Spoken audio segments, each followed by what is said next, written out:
નમસ્કાર મિત્રો, હું છું અતુલ તિવારી અને આપ જોઈ રહ્યા છો ગુજરાત તક. અમારી વિશેષ રજૂઆત આજની વાતમાં વાત કરવી છે સ્થાનિક સ્વરાજની આગામી દિવસમાં યોજાવા જઈ રહી ચૂંટણી અને મતદાન વિશે. કોંગ્રેસે આજે સવાલ ઉઠાવ્યા છે એસઆઈઆર પ્રક્રિયા બાદ જાહેર કરવામાં આવેલી મતદાતા સૂચિને લઈને. તો આજે વાત કરીશું કોંગ્રેસ દ્વારા કયા પ્રકારની વાત કરવામાં આવી છે અને એસઆઈઆરની પ્રક્રિયા જે મતદાતા યાદીની જે શુદ્ધિકરણ માટે પ્રક્રિયા કરવામાં આવી હતી ત્યારબાદ હજુ પણ કોંગ્રેસને કયા પ્રકારની ત્રુટિ મળી છે અને કોંગ્રેસે કેવા પ્રકારના સવાલ ચૂંટણી આયોગ ઉપર ઉઠાવ્યા છે તેના વિશે.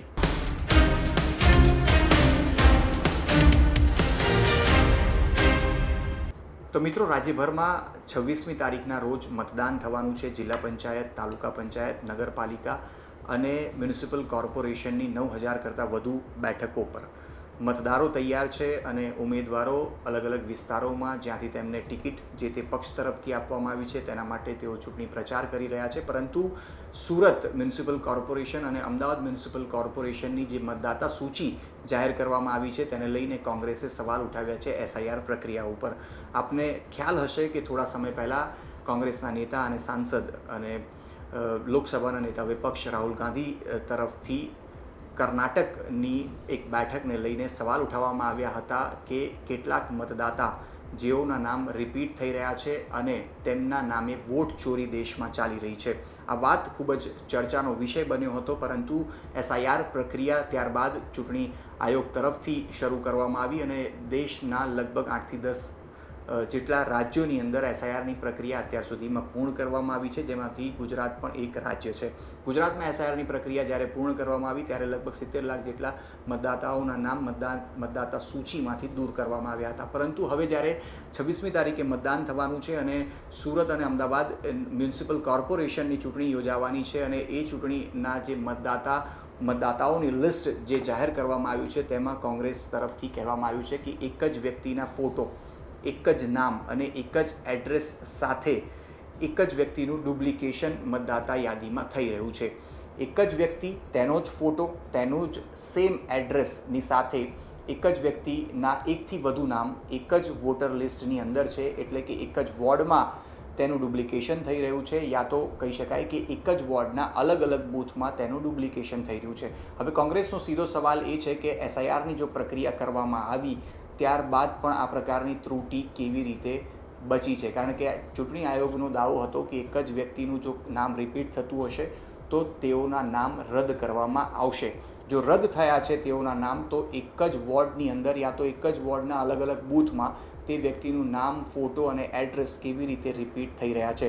મારી પાસે જે કોંગ્રેસ તરફથી આપવામાં આવેલી જે લિસ્ટ છે તે લિસ્ટ પણ અહીંયા મારી પાસે ઉપસ્થિત છે. તેની અંદર જો હું વાત કરું તો કોંગ્રેસ તરફથી જે દાવો કરવામાં આવ્યો છે તે દાવા મુજબ ભટાર, વેસુ, ડુમસનું આ લિસ્ટ છે અને વોર્ડ નંબર 22ની વાત કોંગ્રેસ તરફથી કરવામાં આવી છે. અને કોંગ્રેસે દાવો કર્યો છે કે અશોક મંગલરામ ચૌધરી નામના વ્યક્તિનું નામ એક જ વોર્ડની અંદર, એક જ વિભાગ એટલે કે 37/114ની અંદર 4 વખત રિપીટ થઈ રહ્યું છે.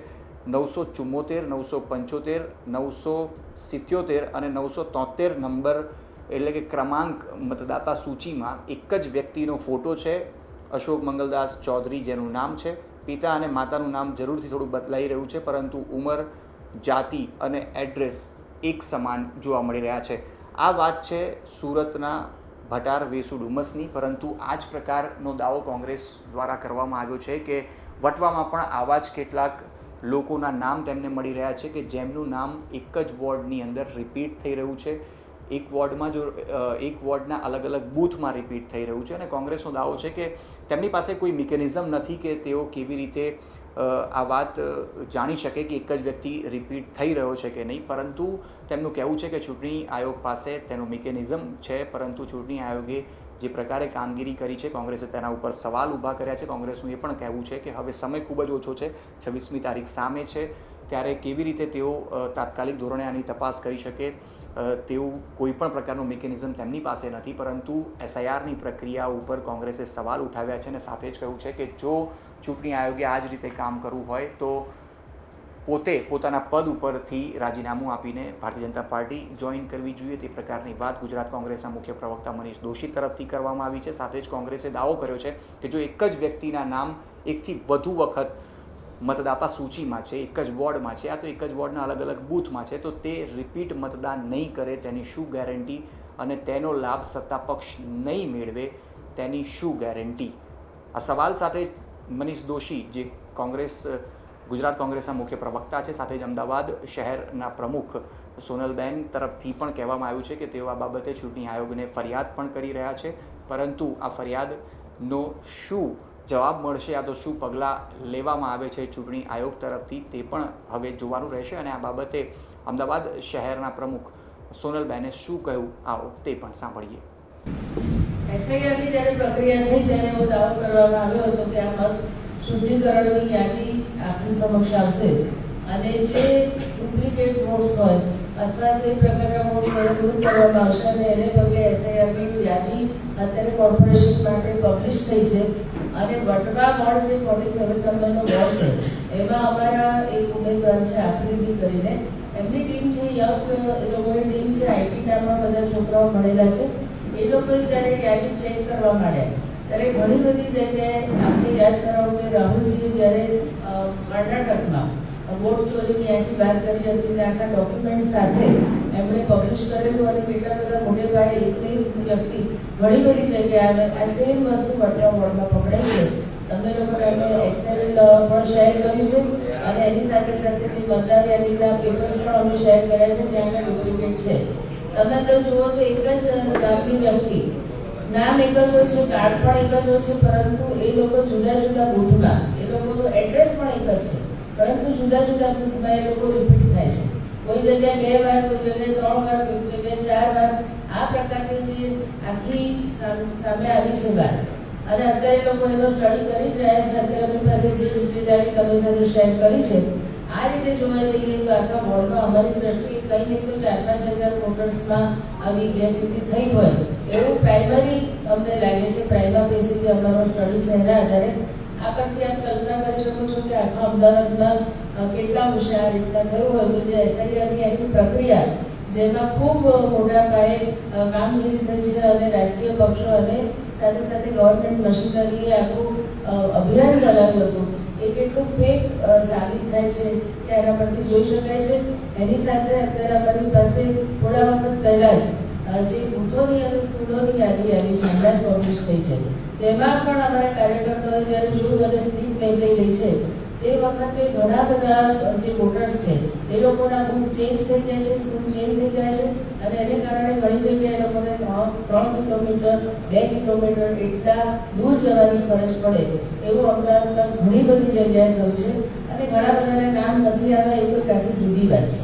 એટલે જે આખી એસઆઈઆરની પ્રક્રિયા થઈ છે એ પોતે જ એક ક્વેશ્ચનેબલ પ્રક્રિયા અત્યારે પ્રશ્નાર્થ ઊભો કરી દે છે અને ઇલેક્શન જ્યારે પતે અને મતદાન થાય ત્યારે આ વાતો ઘણી બધી મેં તમને બહુ બધી સામે આવવાની, પરંતુ આ જે ડુપ્લિકેટ વોટર્સ છે એમાં એકદમ મેન્યુઅલ કામ કરીને એટલું બધું નથી હોતું. અમે લોકો સોફ્ટવેરનો પણ યુઝ કર્યો છે જે અમારા યંગ ટીમ જે કામ કરી રહી છે અને આ વાત ઉજાગર કરી છે.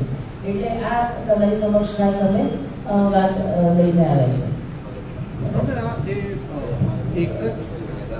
એક જ વોટરના નામ અલગ અલગ યાદીમાં છે ત્યાં આગળ આપણે ટીમે પકડ્યું તો ખરું પણ એ સરનામા પર જઈને તપાસ કરવામાં આવી છે ખરી કે હવે કરવાના છે? એટલે એ લોકો ક્રોસ ચેક અમુક જગ્યાએ તો સરનામા તો સેમ જ છે. તમે જે એક્સેલ આપ્યું છે એટલે સરનામું સેમ છે, બૂથમાં પણ બદલાય છે અને સરનામું સેમ છે, કાર્ડ પણ નંબર સેમ છે, નામ પણ સેમ છે, પણ અમે લોકો જે પેજીસ આપ્યા છે પાછા એટેચ કર્યા છે તમારી સાથે એમાં તમને જોવા મળશે. એટલે એ હવે અત્યારે અમે લોકો આ તમે જાણો છો કે ઇલેક્શનને બહુ ઓછા સમય રહ્યો છે એટલે એ લોકો જે આખું બૂથ મેનેજમેન્ટનું કામ શરૂ કર્યું અને તે વખતે એ લોકોને લાગ્યું કે અમે આખી ટીમ બેસીને કરી રહ્યા છે. હું ચોક્કસ એ લોકોને કહું છું કે અમુક જગ્યાએ જઈને એ લોકો એડ્રેસીસ પર પણ ક્રોસ ચેક કરે જ્યાં ડબલ એડ્રેસ છે. એડ્રેસ તો સેમ જ છે, એ લોકોના નામ જુદી જુદી જગ્યાએ છે. અમે જે એડ્રેસ કરીશું તમને એમાં એક્સેલ પણ છે અને જે શીટ્સ છે એમાં પણ અમે આઈડેન્ટિફાઈ કરીશું. તો આપણે કેટલાક એ વિઝ્યુઅલ્સ પણ જોયા, કેટલીક એ મતદાતા સૂચિ પણ જોઈ કે જેની અંદર આપણે સ્પષ્ટ જોઈ રહ્યા છીએ કે એક જ નામ, એક જ એડ્રેસ, અને એક જ ફોટો સાથે કેટલાક મતદાતાઓના નામ ડુપ્લિકેશન તેમનું થઈ રહ્યું છે. ત્યારે હવે જ્યારે ચૂંટણી આયોગને આ બાબતની કોંગ્રેસે ફરિયાદ કરી છે, ત્યારે કોંગ્રેસની ફરિયાદ પર ચૂંટણી આયોગ કેવા પ્રકારના પગલાં લે છે તે જોવું રહ્યું. આ પ્રકારની બીજી ખબરો માટે જોતા રહો ગુજરાત તક.